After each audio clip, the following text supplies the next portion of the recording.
Ubat innovator, nama lain adalah ubat berjenama asal, adalah ubat baru yang pertama kali dihasilkan dan mula-mula diperkenalkan dalam pasaran.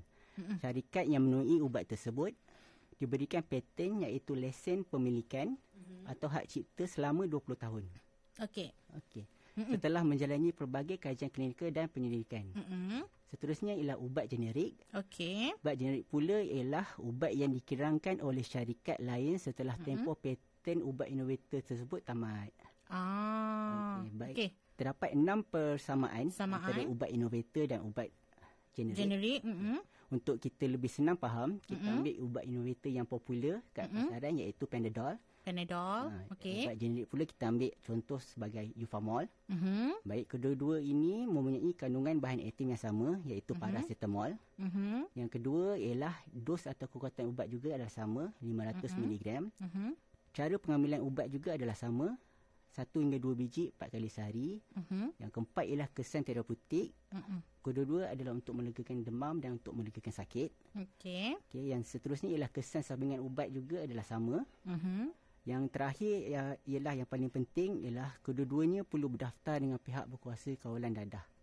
Itu yang paling penting ya. Okay. Kita pergi kepada perbezaan pula. Okey. Perbezaan ada 3, iaitu nama, harga dan bahan tidak aktif iaitu excipient.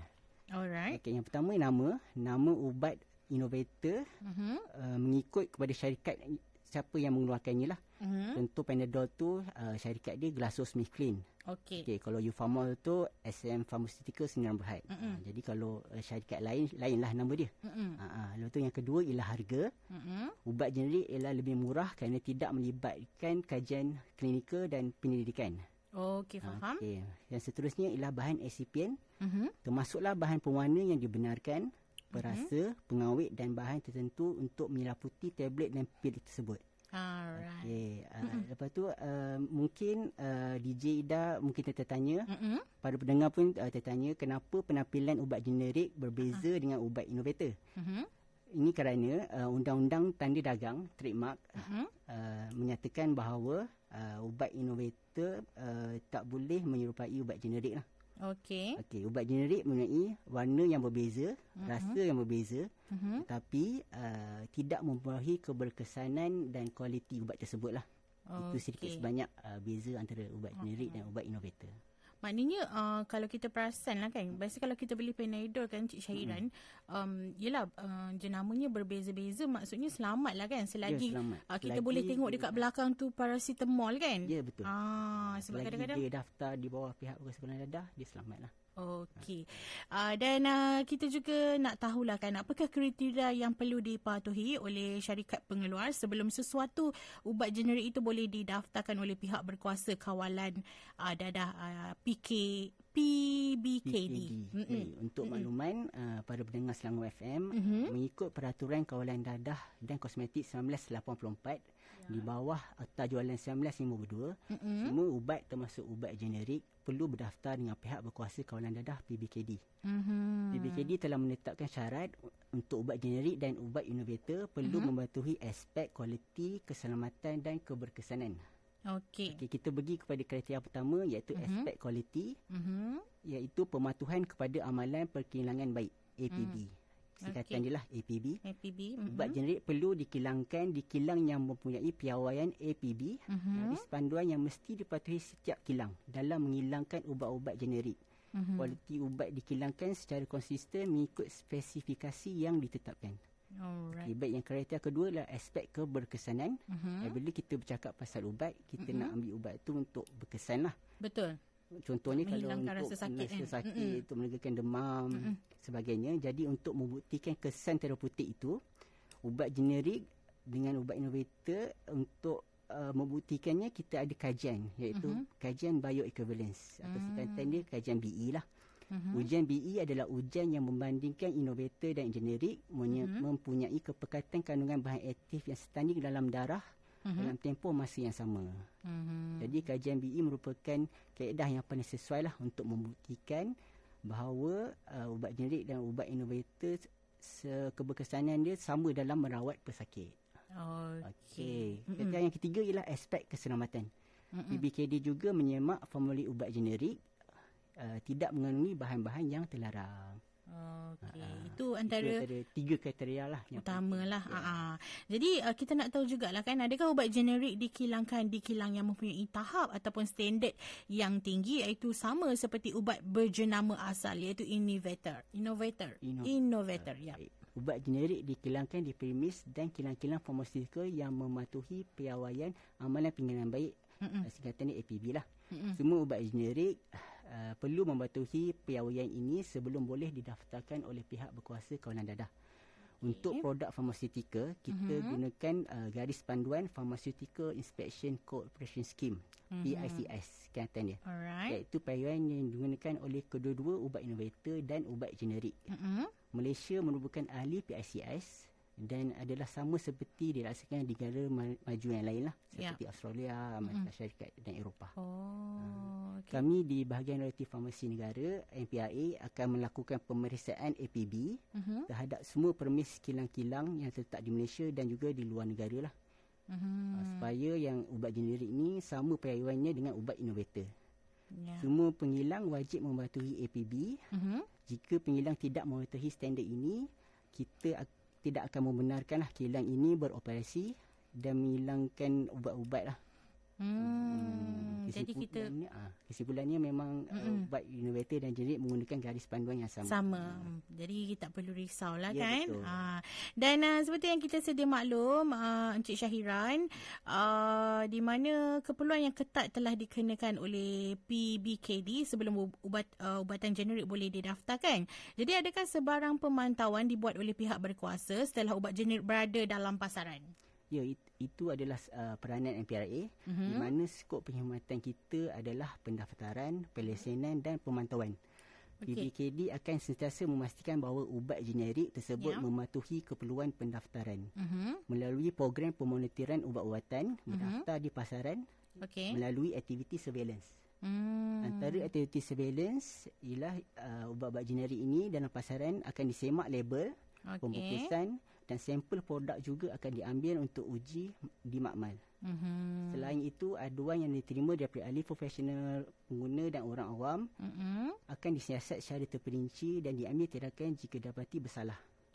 Melalui aktiviti surveillance ini, pengilang dan pemegang pendaftaran bertanggungjawab mengambil langkah-langkah pembetulan dan penambahbaikan jika didapati ada masalah kepada produk mereka lah. PBKD boleh mengambil tindakan punitif seperti membatalkan pendaftaran produk dan juga mengeluarkan arahan untuk menarik balik semua produk jika ada masalah pada ubat tersebut lah, demi untuk keselamatan pengguna. Kita nak tanyalah kan, lazimnya ubat generik berharga jauh lebih murah berbanding ubat innovator. Jadi adakah ini bermaksud ianya mempunyai kualiti yang rendah? Mungkin ada yang tertanya, terdapat juga beberapa mitos lain dalam kalangan masyarakat. Antaranya ada yang mengatakan ubat generik ni macam ubat tepi jalan je kan. Mungkin ada mentaliti macam tu. Tak kurang juga mendakwa ubat generik mengambil masa lebih lama lah untuk bertindak dalam tubuh badan. Jadi kita nak tahu, adakah dakwaan ini mitos semata-mata? Betul ke tidak? Silakan. Okey, baik. Kita sering beranggapan bahawa barang murah maka tiada kualiti. Sebagai contoh, beg tangan tiruan, jam tangan tiruan. Perlu diingatkan bahawa ubat generik sama dengan ubat innovator, iaitu dari segi bahan aktif, cara pengambilan, kesan terapeutik dan juga dari aspek kualiti keselamatan dia lah. Ubat generik dijual dengan harga yang lebih murah kerana ia tidak melibatkan kos penyelidikan, kajian klinikal yang sangat mahal itulah. Ubat generik juga tidak perlu mengeluarkan kos pengiklanan, pemasaran dan juga promosi. Itu perbezaannya lah. Faham. Selain daripada itu, satu ubat generik dikeluarkan oleh beberapa kilang farmaseutical. Justru terdapat persaingan yang sihat antara pengeluar-pengeluar ubat generik, maka harga yang lebih kompetitif ada di pasaran lah. Jadi masyarakat perlu faham untuk suatu ubat generik itu perlu berdaftar dengan pihak berkuasa kawalan dadah. Itu paling penting lah. Memang tidak dinafikan dalam pasaran memang ada ubat tiruan. Betul. Sebab itu KKM sentiasa menasihati orang awam pengguna supaya mengambil ubat yang berdaftar. PBKD telah memberi jaminan 3 aspek tadi tu, iaitu kualiti, keselamatan dan berkesanan. apabila ubat itu berdaftar. Terdapat dua cara untuk menyemak status pendaftaran. Yang pertama ialah nombor pendaftaran. MAL diikuti dengan 8 nombor siri dan diikuti dengan kategori produk. A untuk ubat terkawal yang perlu diprescribe oleh doktor dan juga dispen oleh farmasi. X adalah OTC yang tidak perlu diprescribe oleh doktor dan farmasi. Yang keduanya ialah tradisional untuk T dan N untuk suplemen lah. Yang kedua ialah label keselamatan hologram. Guna boleh memeriksa ketulinan hologram tersebut dengan dekoder yang disediakan di setiap farmasi komuniti lah. Jadi yang terakhir, soalan terakhir tadi lah dakwaan yang mengatakan ubat generik mengambil masa lebih lama untuk bertindak dalam tubuh itu adalah tidak benar. Sebaliknya, yang dibuktikan dengan kajian bioequivalence tadi, tempoh tindakan ubat generik dalam tubuh adalah sama dengan ubat Indometer. Jadi mungkin pendengar yang mendengarkan sekarang ini jangan ragu-ragu lah. Yang paling penting sebenarnya seperti Encik Syairan kata, tipsnya waktu anda beli ubat tu kita tengok dulu. Kan mungkin yelah kadang-kadang kita tak pergi klinik, macam kita tak beli ubat di klinik, kita pergi farmasi ataupun kedai. Jadi kalau anda ragu-ragu, boleh tengok yang tu. Kalau ada nombor siri mal tu, anda boleh semak dulu. Anda sendirilah kena jadi pengguna yang bijak. Dan bagaimanakah pula orang awam boleh mengenal pasti atau membezakan nama sebenar sesuatu ubat dan nama dagangan ubat tersebut, Encik Syahiran? Nama sesuatu ubat boleh dikenali dengan nama generik. Nama generik ini adalah nama kimia atau bahan aktif ubat tersebut lah. Nama jenama pula adalah nama yang diberi oleh syarikat pengeluar. Satu jenis ubat hanya akan mempunyai satu nama yang sebenar, iaitu bahan aktif itulah. Tapi untuk nama jenama terdapat pelbagai nama bergantung pada pengilang yang keluarkan ubat tersebut lah. Seperti yang saya sebelum ni yang kata tadi. Kalau ubat jenama yang popular Panadol dikeluarkan oleh GlaxoSmithKline. Tapi untuk ubat bahan aktif tu ialah sama semua. Semua adalah paracetamol. Terdapat berbagai syarikat lah. Contohnya Parasil, Eufarma, Febril, Poro dan sebagainya. Semua bahan aktif tu adalah sama. Paracetamol. Encik Syahiran, saya nak tanya jugalah, mungkin tips macam yelah kadang-kadang kita keluar kan, macam mungkin di farmasi ataupun di klinik, di kedai-kedai, kita ragu-ragunya tu berbanding dengan di tepi jalan tu, mungkin kita rasa lagi macam mana tu Encik Syahiran? Kalau tepi jalan tu, kalau dia masih lagi ada mal, siri mal tu, masih boleh lah. Maksudnya ubat tu okey kan? Ya betul. Tapi mal tu dia kena check dengan kita. Kena semak balik. Dengan kita. Yelah biasanya kadang-kadang kita jalan, orang jual ubat kat tepi-tepi jalan tu kan. Mal tu pun dia boleh main tulis je nombor-nombor tu. Okey, faham. Maksudnya ada yang palsu juga kan. Betul. Jadi dua. Pertama anda kena tengok mal, dan kedua tu anda kena semak dulu. Kalau dah betul yang bukan palsu, baru anda boleh beli. Baiklah, kita tinggal lagi beberapa minit saja lagi. Tapi sebelum tu kita nak tanya Encik Syahiran lah. Apakah yang dapat disimpulkan sebagai satu mesej kepada masyarakat di luar sana berkenaan ubat-ubatan generik? Mungkin ada yang masih lagi takut dan sebagainya kan. Kita nak betulkan persepsi masyarakat ni bukannya senang. Kita sendiri pun kadang-kadang ya ke? Saya sendirilah kan. Ya ke ubat macam tu kan. Jadi kesimpulannya, ubat-ubat generik bukan ubat tiruan. Ubat generik adalah sama dengan ubat innovator dalam aspek kualiti, keselamatan dan juga keberkesanan. Ingin saya menekankan di sini kepada semua pengguna dan orang awam digalakkan untuk menyemak status pendaftaran produk sebelum membeli menggunakan suatu produk. Boleh layari laman sesawang MPRA iaitu www.mpra.gov.my. Saya ulang, www.mpra.gov.my dan klik di ruangan produk search.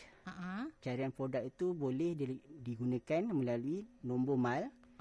Ataupun dia tak dapat cari nombor mal, dia boleh cari nama produk tu. Nama produk. Kalau tak ada juga nama pengilang pun boleh, nama syarikat pun boleh.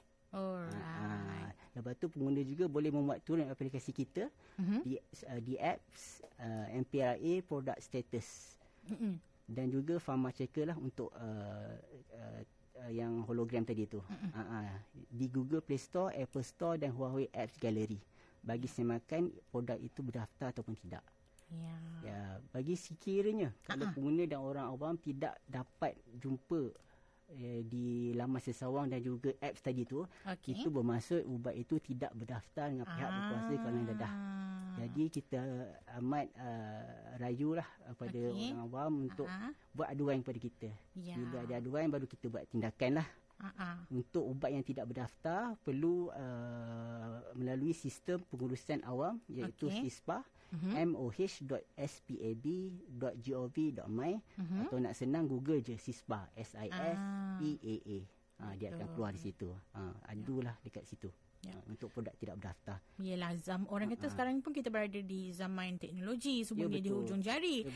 Jadi kalau rasa ragu-ragu, anda boleh terus semak seperti yang telah diwawarkan oleh Encik Syahiran. Baiklah Encik Syahiran, terima kasih banyak-banyak atas ilmu petang ini mengenai ubat berlainan jenama ni. Daripada tak tahu, lepas ni kita dah tahu kan. Jadi yelah, macam saya sendiri pun kadang-kadang kita tengok paling mudah lah Panadol kan. Betul ke apa ke? Tapi bila kita dah dengar penerangan yang sangat jelas ni, barulah kita faham. Baiklah